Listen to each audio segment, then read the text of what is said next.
ಕನ್ನಡ ಇಂಡಸ್ಟ್ರಿಗೆ 2026 ಅದೃಷ್ಟ ರೇಖೆ ಅಂತಾನೆ ಹೇಳ್ಬೋದು. ಒಂದಾದ್ಮೇಲೆ ಒಂದು ಬ್ಯಾಕ್ ಟು ಬ್ಯಾಕ್ ಒಳ್ಳೊಳ್ಳೆ ಸಿನಿಮಾಗಳು ಬರ್ತಾ ಇರೋದ್ ನೋಡಿದ್ರೆ ಈ ವರ್ಷ ಕಪ್ ನಮ್ದೆ ಅಲ್ಲ, ನಮ್ದು. ಜೆಸಿ ದಿ ಯೂನಿವರ್ಸಿಟಿ ಈ ವಾರ ರಿಲೀಸ್ ಆಗಿರುವಂತ ಮತ್ತೊಂದು ಕನ್ನಡ ಸಿನಿಮಾ. ಈ ಸಿನಿಮಾದಲ್ಲಿ ಹೀರೋ ಪರ್ಫಾರ್ಮೆನ್ಸ್ ನೋಡ್ಬಿಟ್ಟು ಯಾರೋ ಹೊಸ ಹುಡುಗ ಇರಬೇಕು ಮರ, ಏನ್ ಹಿಂಗ್ ಆಕ್ಟ್ ಮಾಡ್ತಾವನೆ ಅಂತ ಸೈಕ್ ಆಗ್ಬಿಟ್ಟಿದೆ. ಇಲ್ಲ ಶಾಕ್ ಆಗ್ಬಿಟ್ಟಿದೆ. 2018ರಲ್ಲಿ ಅಣ್ಣಂದ್ ಇನ್ನೊಂದ್ ಸಿನಿಮಾ ಬಂದೈತೆ, ನಡುವೆ ಅಂತರವಿರಲಿ.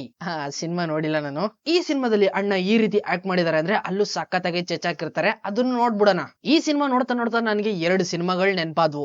ಒಂದು ಶಿವಣ್ಣ ಅವರ ಓಂ ಸಿನಿಮಾ, ಇನ್ನೊಂದು ಪುನೀತ್ ರಾಜ್ಕುಮಾರ್ ಅವರ ವಂಶಿ. ಅದೇ ತರ ಸಿನಿಮಾಗಳು ಬೇರೆ ಯಾವ್ದಾದ್ರು ಬಂದಿದ್ಯಾ ಅಂತ ಚೆಕ್ ಮಾಡೋದಾದ್ರೆ ಯಾವ್ದು ನೆನಪೇ ಐತಿಲ್ಲ ನಂಗೆ. ಅದಾದ್ಮೇಲೆ 3ನೇ ಸಿನಿಮಾನೇ ಈ ಜೆಸಿ ದಿ ಯೂನಿವರ್ಸಿಟಿ. ಯಾಕಂದ್ರೆ ಕಲ್ಟ್ ಕ್ಲಾಸಿಕ್ ಆ ಲೆವೆಲ್ ಅಲ್ಲಿದೆ ಈ ಸಿನಿಮಾ. ಪಕ್ಕ ಅನ್ಸ್ಬಿಡ್ತದೆ ನಿಮ್ಗೆ ಓಂ 2 ನೋಡ್ತಾ ಇದೀನಿ ಅಥವಾ ವಂಶಿ 2 ನೋಡ್ತಿರ್ಬೋದು ಅಂತ.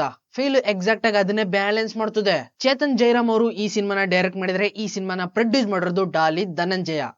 ಆಲ್ಮೋಸ್ಟ್ ಆಲ್ ಡಾಲಿ ಧನಂಜಯ ಅವರು ಸೆಲೆಕ್ಟ್ ಮಾಡುವಂತ ಕಾನ್ಸೆಪ್ಟ್ ಗಳೆಲ್ಲ ಒಳ್ಳೊಳ್ಳೆ ಸ್ಟೋರಿಗಳನ್ನೇ ಹುಡುಕ್ತಾ ಇರ್ತಾರೆ ಪ್ರೊಡ್ಯೂಸ್ ಮಾಡೋದಕ್ಕೆ. ಒಟ್ನಲ್ಲಿ ಅವ್ರ ಬ್ಯಾನರ್ಸ್ ಅಲ್ಲಿ ಬಂದಿರುವಂತ one of the best classic cult cinema ಅಂದ್ರೆ ಇದೇನೆ. ಈ ಸಿನಿಮಾದ hero Surya Prakhyath, Rangayana Raghu, thriller Manju and heroine Bhavana Reddy main lead ಅಲ್ಲಿ ಕಾಣಿಸ್ಕೋತಾರೆ ಈ ಸಿನಿಮಾದಲ್ಲಿ. ಜೆಸಿ ದಿ ಯೂನಿವರ್ಸಿಟಿ ಅಂದ್ರೆ ಜೂರಿ ಸೆಕ್ಷನ್. ಏನಾದ್ರೂ ಕೇಸ್ ಕೀಸ್ ಆದ್ರೆ ಸಡನ್ ಆಗಿ ತಗೊಂಡೋಗಿ ಟ್ರಯಲ್ ಹಾಕ್ತಾರಲ್ಲ ಆ ಜಾಗ. ಇಲ್ಲಿ ಈ ಸಿನಿಮಾದ ಮೈನ್ ಹೀರೋ ಅಂದ್ರೆ ಮ್ಯಾಡಿ ಬಂದ್ಬಿಟ್ಟಿರ್ತಾನೆ ಆಲ್ರೆಡಿ. ಬ್ಯಾಕ್ ಗ್ರೌಂಡ್ ಅಲ್ಲಿ ಇವನೊಬ್ಬ ಸ್ಟೂಡೆಂಟ್, ಜೊತೆಗೆ ಲವರ್ ಇರ್ತಾಳೆ ಲವ್ ಮಾಡಕ್ಕೆ. ಸ್ಟೂಡೆಂಟ್ ಆಗಿರೋ ಇವನು ಯಾಕೆ ಈ ಜೆಸಿ ಒಳಗಡೆ ಎಂಟ್ರಿ ತಗೊಂಡಿದ್ದಾನೆ, ಅಂತದ್ ಏನ್ ತಪ್ಪು ಮಾಡಿರ್ಬೋದು, ಕೊಲೆ ಮಾಡಿದಾನ, ಸುಲಿಗೆ ಮಾಡಿದಾನ, ಇನ್ನ ಬೇರೆ ಏನಾದ್ರೂ ಮಾಡ್ಬಿಟ್ಟಿದಾನ, ಇದನ್ನೆಲ್ಲ ನೀವು ಸಿನಿಮಾ ನೋಡ್ಬಿಟ್ಟೆ ತಿಳ್ಕೊಬೇಕು. ಸಿನಿಮಾ ಮಾತ್ರ ಕಲ್ಟ್ ಕ್ಲಾಸಿಕ್ ಆಗಿದೆ, ಪಕ್ಕಾ ಲೋಕಲ್ ಅಂಡ್ ಮಾಸ್. ಅವಾಗ್ಲೇ ಹೇಳ್ದಾಗೆ ಸಿನಿಮಾ ನೋಡ್ತಾ ಓಂ ಒಳಗಡೆ ಕೊಟ್ಟಾಗಿದೆ, ವಂಶಿ ಒಳಗಡೆಗೂ ಕೂಡ ಹೊಟ್ಟಾಗಿದೆ. ಈ ಸಿನಿಮಾ ನೋಡ್ತಿದ್ರೆ ಪಕ್ಕ ನಿಮ್ಗೂ ಅದೇ ಫೀಲ್ ಆಗುತ್ತೆ, ಆ ಸಿನಿಮಾ ಈ ಸಿನಿಮಾ ಎರಡನ್ನೂ ಕಂಬೈನ್ ಮಾಡ್ಕೊಂಡ್ ಮಾಡಿರೋ ತರ. ಆದ್ರೆ ಇದು ಡಿಫ್ರೆಂಟ್ ಆಗಿ ಆಡಿಯನ್ಸ್ ನ ಎಂಗೇಜಿಂಗ್ ಆಗಿ ಇಟ್ಕೋತದೆ. ಇಲ್ಲಿ ಮ್ಯಾಡಿ ಸ್ವಲ್ಪ ನೋಡೋದಕ್ಕೆ ಅಮೂಲ್ ಬೇಬಿ ತರ ಕಾಣಿಸ್ತಾರೆ.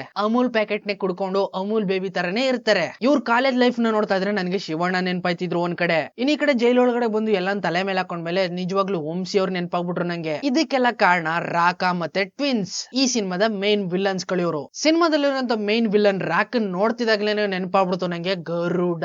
ಯಾರ ಗರುಡನ್ ತಮ್ಮನ್ ತರನೇ ಅವ್ರೆ, ಸೇಮ್ ಎಕ್ಸಾಕ್ಟ್ ಆಗಿ ಅವ್ರ ಬಾಡಿ ಶೇಪ್ ಯಾವ ರೀತಿ ಇತ್ತೋ, ಅವ್ರ ಲುಕ್ ಯಾವ ರೀತಿ ಇತ್ತೋ, ಅವ್ರ ಮ್ಯಾನೇಜರು, ಅವ್ರ mannerism, walking style, acting style ditto ಗರುಡನ್ ತಮ್ಮನೆ. ಇಲ್ಲ ಗರುಡಾನೆ. ಕನ್ನಡ ಇಂಡಸ್ಟ್ರಿಗೆ ಮತ್ತೊಬ್ಬ ಸ್ಟ್ರಾಂಗ್ ವಿಲನ್ ಸಿಕ್ತಂಗ ಆಗ್ಬಿಡ್ತು ಈ ಸಿನಿಮಾದಲ್ಲಿ ಇವ್ರು ನೋಡ್ಬಿಟ್ಟು.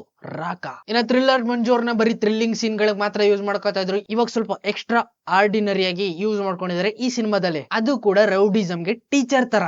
ಇನ್ನ ಸಿನಿಮಾದ ಹೀರೋಯಿನ್ ಭಾವನಾ ರೆಡ್ಡಿ ತುಂಬಾನೇ ಭಾವನಾತ್ಮಕವಾಗಿ ಆಕ್ಟ್ ಮಾಡಿದ್ರು ಈ ಸಿನಿಮಾದಲ್ಲಿ. ಇನ್ನ ಈ ಸಿನಿಮಾದ ಫಸ್ಟ್ ಹಾಫ್ ಮಾತ್ರ ಆಡಿಯನ್ಸ್ ನೆಲ್ಲ ತುಂಬಾನೇ ಗ್ರಿಪ್ಪಿಂಗ್ ಆಗಿ ಇಟ್ಕೋತು. ವಂಶಿ ಸಿನಿಮಾದಲ್ಲಿ ಯಾವ ರೀತಿ ಪುನೀತ್ ರಾಜ್ಕುಮಾರ್ ಅವರು ಗೇರ್ ಅಪ್ ಮಾಡ್ಕೊಂಡು ಯಾವ ರೀತಿ ಮಿಷಿನ್ ನ ಸ್ಟಾರ್ಟ್ ಮಾಡ್ತಾರೋ, ಅಂದ್ರೆ ಫೀಲ್ಡ್ ಗೆ ಎಂಟ್ರಿ ಕೊಡ್ತಾರೋ, ಅದೇ ರೀತಿ ಅಣ್ಣ ಇಲ್ಲೂ ಕೂಡ ಎಂಟ್ರಿ. ನೋಡೋದಕ್ಕೆ ಸ್ವಲ್ಪ ಎಂಗೇಜ್ಮೆಂಟ್ ಮಾಡ್ಕೊಂಡು ಕಾಯ್ಕೊಂಡು ಕೂತಿದ್ದೆ. ಎಂಗೇಜ್ಮೆಂಟ್. ಇನ್ನ ಸೆಕೆಂಡ್ ಹಾಫ್ ಆಲ್ಮೋಸ್ಟ್ ವಂಶಿನೇ. ಕೊನೆ ಕ್ಲೈಮ್ಯಾಕ್ಸ್ ಮಾತ್ರ ಪೀಸ್ಫುಲ್ ಆಗಿ ಎಂಡ್ ಆಗಿ ಯಾವ ರೀತಿ ಯೋಚನೆ ಮಾಡಿರ್ತೀವೋ ಅದೇ ರೀತಿ ಮೂಡಿ ಬಂದ್ಬಿಡ್ತು. ಪೀಸ್.